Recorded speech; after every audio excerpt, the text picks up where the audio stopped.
April 7, 1989, the Norwegian Sea, 400 miles north of Norway's coast. The Soviet Union's most advanced submarine was completing what should have been a routine patrol.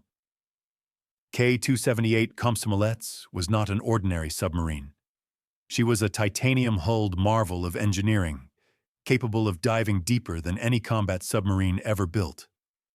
Her pressure hull could withstand depths exceeding 4,000 feet, far beyond the crush depth of any Western submarine. She carried nuclear torpedoes and represented the cutting edge of Soviet submarine technology. But on this day, as she cruised at a depth of 1,000 feet beneath the Arctic waters, something went catastrophically wrong. A fire broke out in the aft compartment, and within hours, the pride of the Soviet submarine fleet would be at the bottom of the ocean, taking 42 men with her. The story of Komsomolets begins not with her final day, but with her creation. In the late 1970s, the Soviet Navy recognized a critical vulnerability in their submarine force. American attack submarines were becoming increasingly capable of detecting and tracking Soviet ballistic missile submarines. The solution, Soviet naval architects decided, was to build submarines that could dive deeper than American torpedoes could reach. If Soviet submarines could operate at depths of 4,000 feet or more, they would be effectively invulnerable to existing Western weapons. But building a submarine capable of withstanding such extreme pressures required revolutionary materials and design.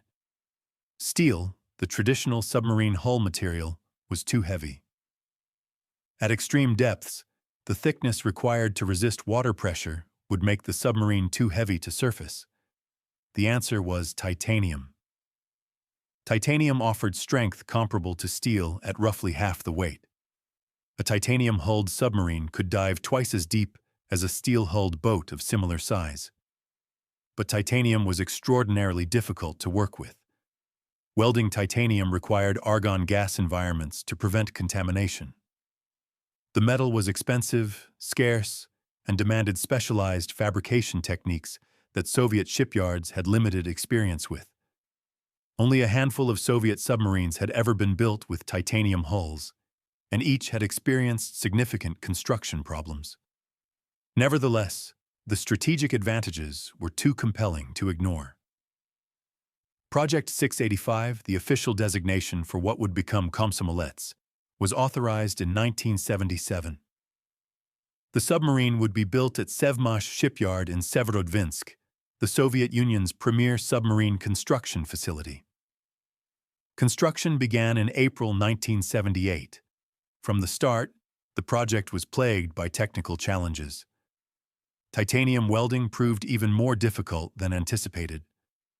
Welds that passed initial inspection would fail under stress testing. Quality control was inconsistent, with some sections of hull showing microscopic cracks that could become catastrophic failures at depth. The submarine's design was revolutionary but complex. She would displace 7,000 tons submerged, stretch 360 feet in length, and accommodate a crew of 69 men. Her reactor plant would generate 43,000 horsepower, driving her through the water at speeds exceeding 30 knots submerged. Most importantly, her test depth would be officially rated at 3,000 feet, with a maximum operating depth believed to exceed 4,000 feet, deeper than any Western submarine could dive. The submarine was launched on May 3, 1983, and commissioned into the Soviet Navy on December 28, 1983. She was designated K-278 and given the name Komsomolets, meaning member of the Young Communist League, a reference to the Soviet youth organization. Her commanding officer was Captain First Rank Yuri Zelensky, a highly experienced submarine officer who understood the unique challenges of commanding such an advanced and experimental vessel. From the beginning, Komsomolets was treated differently from other Soviet submarines. She was a research vessel as much as a combat boat, tasked with testing the limits of deep diving and gathering data that would inform future submarine designs. Her operational history was relatively brief but significant. She completed several patrols in the Arctic and Norwegian Sea, demonstrating capabilities that shocked Western naval intelligence when they were eventually revealed. On August 4, 1985, Komsomolets achieved a world record that still stands today. She dove to a depth of 1,035 meters, approximately 3,400 feet. No military submarine before or since has officially dived deeper. The dive was conducted in the Norwegian Sea under carefully controlled conditions, with safety vessels standing by on the surface. For 17 minutes, Komsomolets operated at a depth where the water pressure exceeded 500 pounds per square inch, enough to crush a human body instantly. The submarine's titanium hull withstood the pressure without failure, validating the revolutionary design. But the dive also revealed problems. The extreme pressure caused minor leaks in various systems. Equipment that had functioned perfectly at normal depths malfunctioned under the tremendous stress. The crew reported that certain compartments became uncomfortably hot as the pressure compressed air and increased thermal conductivity through the hull. These technical issues would prove to be warning signs of deeper problems with Komsomolets' design and construction. Despite her revolutionary capabilities, the submarine suffered from chronic reliability problems. Her reactor plant was temperamental, requiring constant maintenance. Hydraulic systems leaked regularly. Electrical systems experienced frequent failures. The crew quarters were cramped even by submarine standards, and the titanium hull conducted heat differently than steel, making temperature regulation difficult. The submarine spent as much time in port undergoing repairs as she did at sea conducting operations. Soviet submarine crews developed a dark joke about Komsomolets. She could dive deeper than any submarine in the world, but she couldn't stay operational long enough to make it matter. By early 1989, Komsomolets had completed only a handful of operational patrols in her 5 years of service. She had spent the winter of 1988 to 89 in port at Zapadnaya Litsa, the Soviet Northern Fleet's submarine base on the Kola Peninsula. In March, she underwent pre-deployment preparations for a new patrol. The crew conducted the standard inspections and tests. Various systems were certified as operational. On March 30, 1989, K-278 Komsomolets departed Zapadnaya Litsa for what was planned as a routine patrol in the Norwegian Sea. Her mission was to demonstrate her deep diving capabilities and conduct surveillance operations in areas where Western submarines operated. The patrol proceeded normally for the first week. Komsomolets operated in the Norwegian Sea, conducting deep dives and gathering acoustic intelligence on NATO naval activities. The crew settled into the routine of submarine operations, watch rotations, equipment maintenance, and the peculiar mixture of boredom and tension that characterizes submarine service. April 7, 1989, began as an unremarkable day aboard Komsomolets. The submarine was cruising at a depth of approximately 300 meters, roughly 1,000 feet, conducting routine operations. The Norwegian coast was 400 miles to the south. The Arctic ice pack was miles to the north. The water temperature outside the hull was just above freezing. Inside, the crew went about their duties with the casual efficiency of experienced submariners. In the control room, watchstanders monitored depth, course, and speed. In the reactor compartment, engineering personnel tended the nuclear reactor that provided the submarine's power. In the torpedo room, weapons specialists maintained the submarine's arsenal of torpedoes, and in the galley, cooks prepared the midday meal. At approximately 11 o'clock in the morning Moscow time, a fire alarm sounded in Compartment 7, the aft auxiliary machinery space. Compartment 7 was located near the stern of the submarine, aft of the reactor compartment, and forward of the main propulsion machinery. It contained hydraulic systems, electrical equipment, and various auxiliary machinery necessary for the submarine's operation. The compartment was not normally manned during routine operations, with crew members entering only when maintenance was required. The fire alarm indicated elevated temperatures consistent with combustion. In the control room, Captain Zelensky immediately ordered the crew to general quarters and dispatched damage control personnel to investigate. Within minutes, the reports coming back painted a dire picture. Compartment 7 was filled with thick, acrid smoke. Flames were visible through observation ports. The temperature inside the compartment was rising rapidly. The fire appeared to be located in the area of high-pressure air systems and hydraulic lines, a particularly dangerous combination. The crew responded according to their training. Compartment 7 was sealed off with watertight doors and hatches to contain the fire. The ventilation system for that compartment was secured to prevent the fire from spreading through air ducts. Fire suppression systems were activated, flooding the compartment with chemical fire suppressant. But the fire continued to burn. High-pressure air lines had ruptured, feeding the flames with oxygen. Hydraulic fluid was burning, producing toxic smoke that was seeping through ventilation systems into adjacent compartments. Electrical insulation was melting, releasing poisonous fumes. Within 30 minutes of the initial alarm, the situation had escalated from a manageable fire to a crisis that threatened the entire submarine. The fire was spreading despite all efforts to contain it. Toxic smoke was infiltrating the reactor compartment and the main engineering spaces. Men were collapsing from smoke inhalation. And most critically, the fire was compromising systems essential for controlling the submarine's depth. Captain Zelensky faced an agonizing decision. Komsomolets was operating at 1,000 feet depth in waters over a mile deep. The fire was threatening the submarine's ability to maintain depth control and propulsion. If those systems failed while the submarine was deep, she would sink uncontrollably to the bottom. But if he ordered an emergency blow to surface, he would be bringing a submarine with an uncontrolled fire to the surface in the middle of the Norwegian Sea, far from any assistance. Soviet doctrine called for submarines to remain submerged during damage control operations whenever possible, to avoid exposing the vessel to detection and potential attack. But this was not a situation covered adequately by doctrine. This was a titanium-hulled research submarine with a raging fire in her machinery spaces, operating in one of the most hostile environments on Earth. Zelensky made his decision. At 11:43, approximately 40 minutes after the fire was first detected, he ordered an emergency blow. High-pressure air roared into the submarine's ballast tanks, forcing seawater out. Komsomolets began rising toward the surface. The emergency blow was successful.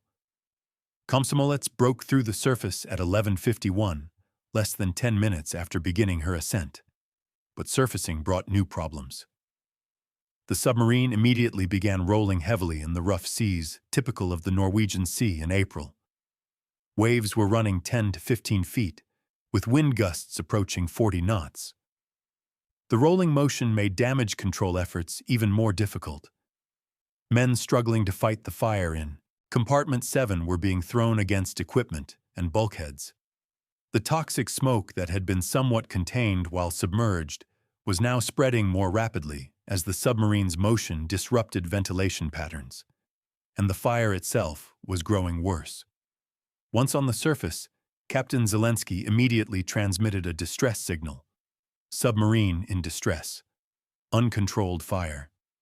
Position approximately 180 miles north-northwest of Norway's North Cape. Require immediate assistance. The message was received by Soviet Northern Fleet headquarters and relayed to search and rescue forces. But Komsomolets was in one of the most remote areas of the Norwegian Sea. The nearest Soviet vessels were hours away. Norwegian rescue forces were closer, but getting authorization for them to assist a Soviet submarine would take time that Komsomolets did not have. Aboard Komsomolets, the situation was deteriorating rapidly. The fire in Compartment 7 had now been burning for over an hour, and despite the crew's best efforts, it was spreading. The flames had breached into Compartment 6, the reactor compartment, threatening the submarine's nuclear reactor. This created a nightmare scenario. An uncontrolled fire adjacent to an active nuclear reactor on a submarine that was barely staying afloat in the middle of the Norwegian Sea. The reactor had been shut down immediately after surfacing, following standard emergency procedures, but residual heat from the reactor core was still substantial. If the fire reached critical reactor systems or caused coolant lines to fail, radioactive contamination could be added to the already catastrophic situation. The engineering crew worked frantically to ensure reactor safety even as they battled the fire that was consuming their submarine. The crew's damage control efforts were heroic, but ultimately futile. Men entered smoke-filled compartments wearing emergency breathing apparatus, dragging fire hoses and chemical suppressant equipment. They worked in temperatures exceeding 150 degrees Fahrenheit, in darkness broken only by emergency lighting and the glow of flames. The smoke was so thick that visibility was measured in inches rather than feet. Men could barely see their own hands in front of their faces. The toxic fumes were overwhelming the breathing apparatus, and crew members were collapsing from smoke inhalation despite their protective equipment. Several sailors were pulled unconscious from burning compartments and revived on deck, only to insist on returning to continue fighting the fire. They understood what was at stake. If the fire reached the submarine's high-pressure air banks or the remaining hydraulic fluid reservoirs, the resulting explosion could split the submarine in half. Captain Zelensky established his command post on the submarine's bridge, exposed to the freezing wind and spray, but needing to maintain control of the situation. From this position, he could assess the overall state of his vessel and make the critical decisions that might save some of his crew. Reports from below deck were increasingly grim. The fire had spread to compartment 5, the crew's living quarters. Bunks were burning. Personal belongings were consumed. The heat was so intense that paint was bubbling and peeling from bulkheads in adjacent compartments. The submarine's internal communication system had failed in the affected areas, forcing runners to carry messages by hand between the bridge and the damage control parties below. These runners were navigating through smoke-filled passageways in a rolling submarine, often having to feel their way along bulkheads because they couldn't see. Several became disoriented and had to be rescued by their shipmates. At approximately 12:30, 90 minutes after the fire was first detected, the engineering officer reported to Captain Zelensky that the situation was beyond control. The fire had spread too far and was burning too intensely for the crew's firefighting equipment to extinguish. The toxic smoke had infiltrated most of the submarine. Several crew members were incapacitated, including some of the most experienced damage control personnel. And critically, the fire was now threatening the submarine's structural integrity. The titanium hull that had enabled Komsomolets to dive to record depths was now working against her. Titanium, while strong, has a lower melting point than steel. The intense heat from the fire was causing titanium structural members to weaken and deform. Bulkheads were buckling. Hull plates were warping. The submarine was literally being consumed from the inside by the fire that the crew could not extinguish. Zelensky faced the most terrible decision a submarine captain can confront: the decision to abandon ship. Soviet submarine doctrine emphasized fighting to save the vessel until the last possible moment. Abandoning a submarine was considered an admission of defeat, a failure of command. But Zelensky was not dealing with doctrine. He was dealing with reality. His submarine was dying. The fire was spreading. Men were being overcome by smoke and heat. And most critically, the structural integrity of the vessel was failing. If Komsomolets broke apart while men were still inside, they would die instantly in the freezing Arctic waters. He made the hardest decision of his life. At 12:45, he ordered the crew to prepare to abandon ship. The order was met with resistance from some crew members who wanted to continue fighting to save their submarine. But Zelensky was firm. The fight to save Komsomolets was over. Now the fight was to save the crew. Abandoning a submarine in the Norwegian Sea in April is extraordinarily dangerous, even under controlled conditions. The water temperature was approximately 38 degrees Fahrenheit, cold enough to cause hypothermia and death within 30 to 40 minutes. The seas were rough, with waves making it difficult to launch life rafts, or maintain position in the water. Komsomolets carried life rafts designed for submarine emergencies, but deploying them from a rolling, burning submarine while under attack from smoke and flames was far from the controlled training exercises the crew had practiced. The life rafts were stored in containers on the submarine's deck. Crew members had to exit the submarine through hatches, cross the deck while the submarine rolled in heavy seas, locate the raft containers, manually deploy the rafts, and then board them without being washed overboard by waves or falling into the gap between the submarine and the raft. Multiple crew members would later report that this was the most terrifying part of the entire ordeal. The evacuation began just before 1 o'clock. Crew members began emerging from hatches onto the deck, many coughing and gasping from smoke inhalation, some with burns on their hands and faces. The fresh Arctic air was a shock after hours in the smoke-filled interior of the submarine, but there was no time to appreciate it. Officers organized the crew into groups and directed them to life raft deployment stations. The first raft was successfully deployed and inflated on the port side. Crew members began climbing and jumping into it, some falling into the water and having to be pulled out by their shipmates. The raft was designed to hold 25 men, but more than 30 tried to cram into it as panic began to set in. A second raft was deployed on the starboard side with similar results. Men were shouting instructions to each other over the wind and the groaning of the dying submarine. Some crew members, either unable to reach the rafts or making calculated decisions about their chances, jumped directly into the water wearing life jackets, hoping to swim away from the submarine before she sank. But not everyone made it out. Several crew members were still trapped in the aft compartments, cut off by the fire and toxic smoke. Their shipmates on deck could hear them banging on bulkheads and hatches, but there was no way to reach them. The heat and smoke made any rescue attempt suicidal. One officer tried to re-enter the submarine to reach trapped crew members and was physically restrained by his shipmates, who knew he would die if he went below. The sounds of men trapped in burning compartments would haunt the survivors for the rest of their lives. Captain Zelensky remained on the bridge coordinating the evacuation, ensuring that every man who could be saved was getting off the submarine. His executive officer pleaded with him to abandon ship, but Zelensky refused to leave until he was certain no one else could be saved. He stood on the bridge of his burning, dying submarine, watching his crew fight for their lives in the freezing sea, knowing that some of his men were still trapped inside and that there was nothing he could do to save them. At approximately 1:25, about 2.5 hours after the fire was first detected, Komsomolets began her final dive. The fire had burned through so many internal bulkheads that seawater flooding one compartment could flow freely into others. The submarine had lost reserve buoyancy. She was settling lower in the water with each passing minute. Crew members in the life rafts watched in horror as their submarine began to sink. Some shouted for Captain Zelensky to abandon ship, but he had already disappeared from view on the bridge.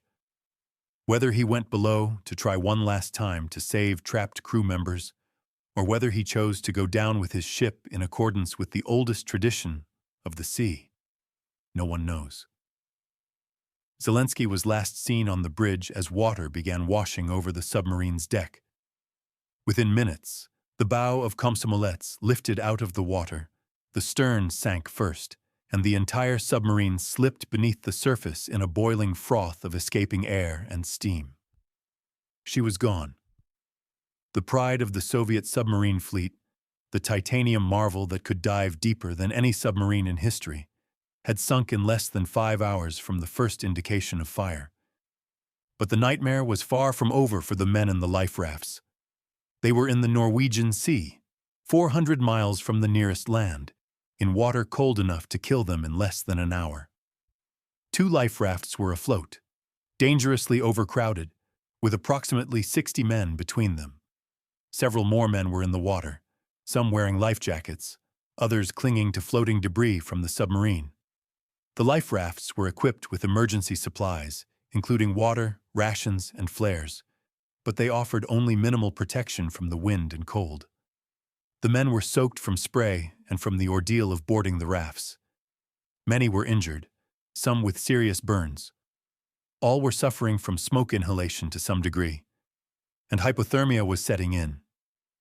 The human body loses heat rapidly in cold water, but it also loses heat quickly in cold air while wearing wet clothing. Men began shivering uncontrollably, the body's first defense against hypothermia. As their core temperatures dropped, the shivering would stop, replaced by confusion, lethargy, and eventually unconsciousness and death. The men in the water faced even worse odds. Despite wearing life jackets, they were immersed in 38-degree water. The cold was agonizing. It felt like knives stabbing into their bodies, their muscles seized up, making swimming nearly impossible. Those who had swum away from the submarine in hopes of being picked up by rescue forces realized too late that they had sealed their own fates. They could see the life rafts, but didn't have the strength to swim back to them. Several men in the rafts attempted to paddle toward those in the water, but the heavy seas and the overcrowded condition of the rafts made maneuvering nearly impossible. They could only watch as their shipmates, clearly visible just yards away, succumbed to hypothermia.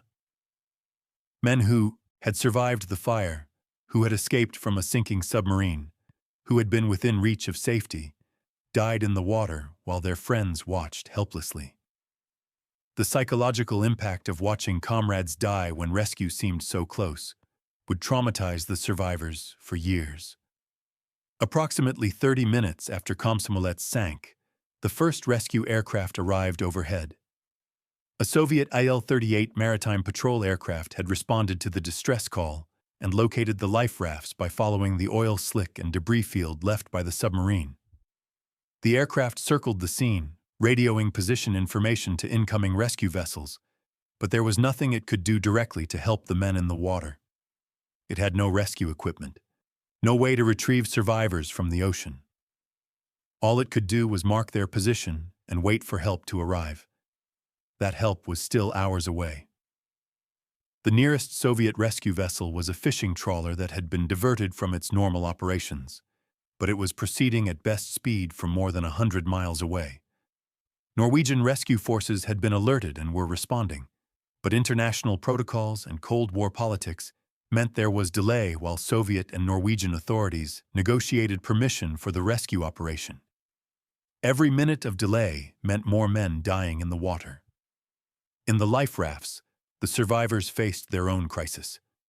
The rafts were designed for 25 men each, but both held more than 30, with men crammed so tightly they could barely move. This actually provided some protection from the cold through shared body heat, but it also meant that injured men couldn't be properly tended. Several men had severe burns that needed treatment. Others were vomiting from smoke inhalation. The rafts had small medical kits, but they were wholly inadequate for the injuries present. Men did what they could for each other, sharing body heat, encouraging each other to stay conscious, rationing the limited water and rations. But there was no escaping the cold. It penetrated everything. Men's lips turned blue. Their hands became numb and useless. Several men simply closed their eyes and died quietly, hypothermia shutting down their bodies even while surrounded by their shipmates. The living couldn't always immediately tell who had died.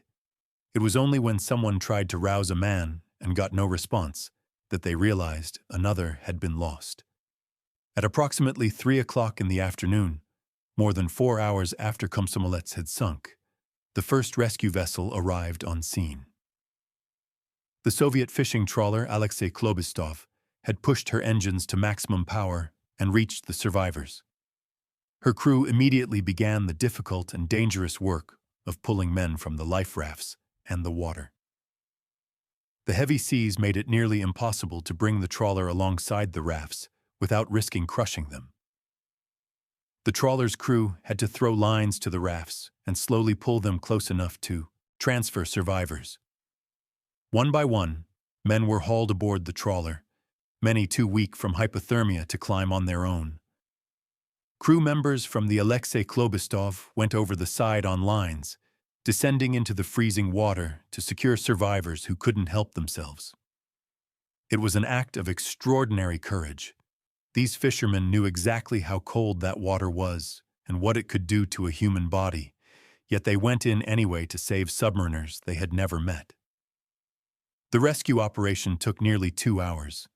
Men were pulled from the rafts in various states of distress. Some were able to climb aboard the trawler under their own power. Others had to be lifted like cargo, their bodies stiff and unresponsive from the cold. The trawler's crew wrapped survivors in blankets, gave them hot tea, and did everything they could with their limited medical resources. But for some, the rescue came too late. Several men died aboard the Alexei Klobestov within minutes of being pulled from the water. Their core body temperatures had dropped too far. Their hearts simply stopped. The trawler's crew attempted CPR and other resuscitation measures, but hypothermia had done its work.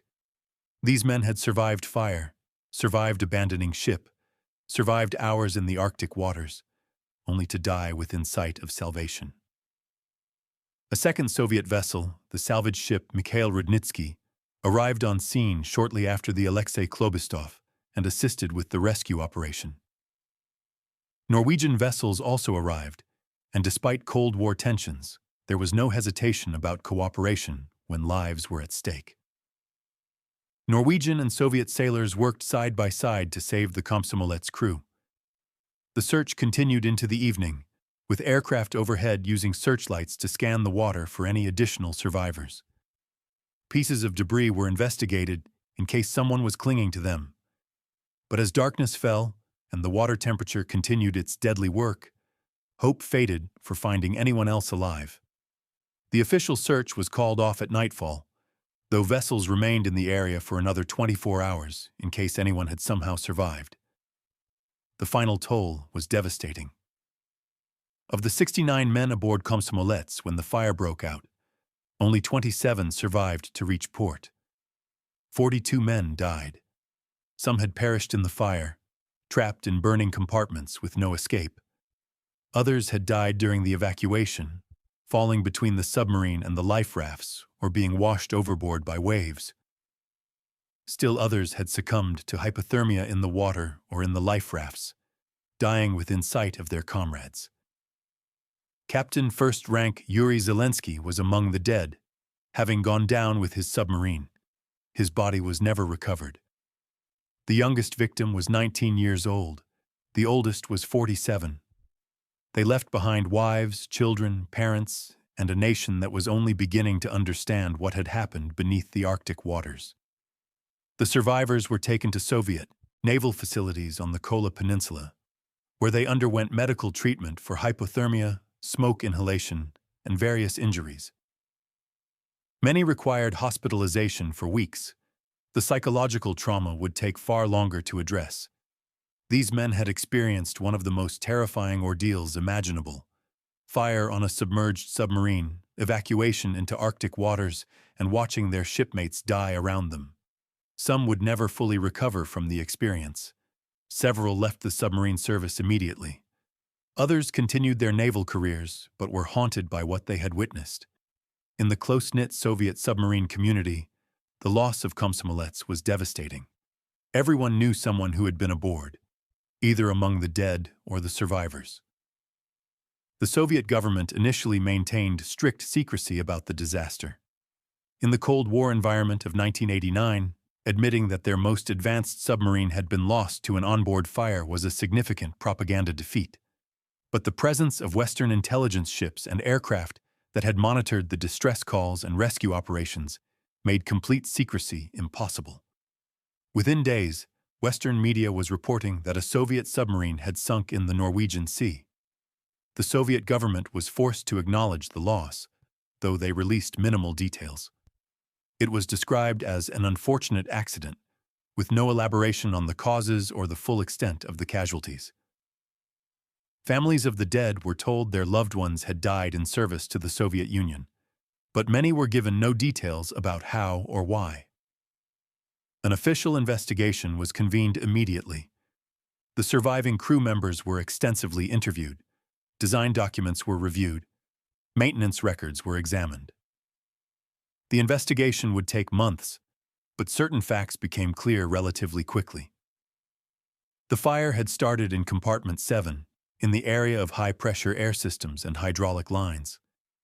The exact ignition source was never definitively determined, but investigators believed a hydraulic line had ruptured, spraying pressurized fluid onto hot machinery or an electrical short circuit. The hydraulic fluid had ignited, and the fire had been fed by oxygen from ruptured high-pressure air lines. The submarine's fire suppression systems had proven inadequate for a fire of this intensity. The toxic smoke had spread more rapidly than anticipated, overwhelming damage control efforts. But the investigation also revealed deeper problems with Komsomolets' design and construction. The titanium hull, while enabling unprecedented diving depths, had created unforeseen complications. Titanium conducted heat differently than steel, making fire detection more difficult. The welding techniques used in construction had left microscopic flaws in some hull sections, though these had not contributed directly to the disaster. The submarine's compartmentalization, designed to contain flooding, had also trapped men in burning sections with no escape routes. The life support systems had not been designed for the volume of toxic smoke produced by burning hydraulic fluid and electrical insulation. Firefighting equipment was inadequate for the types of fires that could occur in a modern nuclear submarine. And perhaps most critically, the crew had not received adequate training for fighting fires while at depth or for abandoning ship in Arctic conditions. The investigation's findings were classified, but portions eventually leaked to Western intelligence and later to the public. The official conclusion was that the loss of Komsomolets resulted from a combination of equipment failure, design limitations, and the extreme environment in which the submarine was operating. No individual crew member was blamed for the disaster. Captain Zelensky was posthumously awarded the title Hero of the Soviet Union, the nation's highest honor, for his leadership during the crisis and his sacrifice. Several other crew members, both living and dead, received medals for courage and dedication to duty.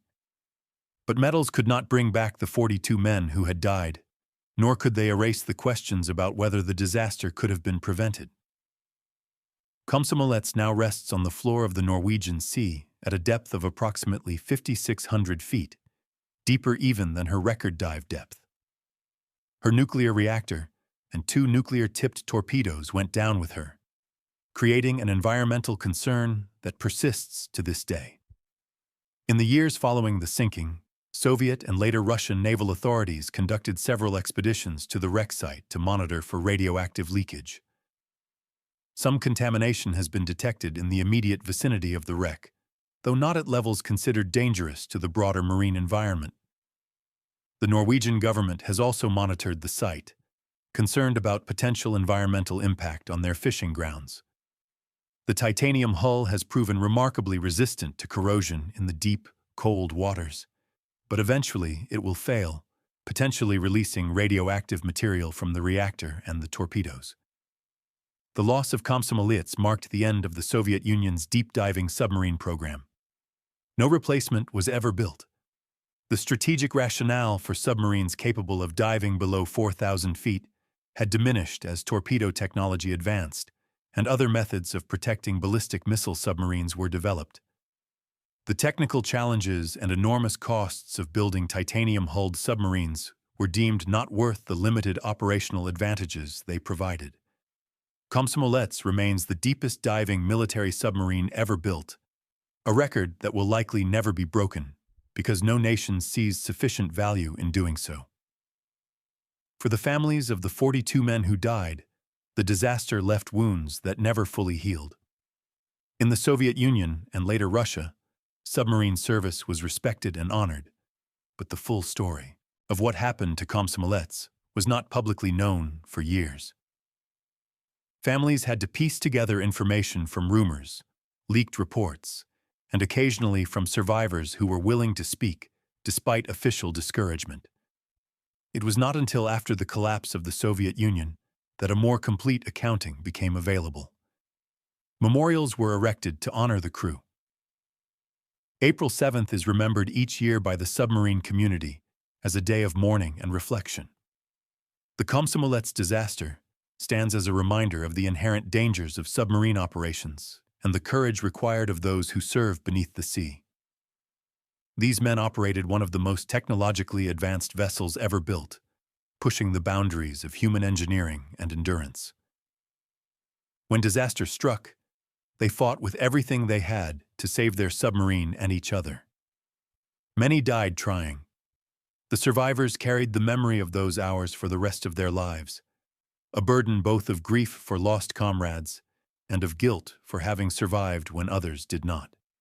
In the cold calculus of military history, Komsomolets represents a technological dead end, a revolutionary design that proved operationally impractical. But to the families of the crew and to the submarine community, she represents something more profound, a testament to human ambition, courage, and the terrible price sometimes paid in service to one's nation. K-278 Komsomolets, the submarine that could dive deeper than any other, rests now at a depth from which she will never return, a tomb for 42 sailors in the perpetual darkness of the Norwegian Sea.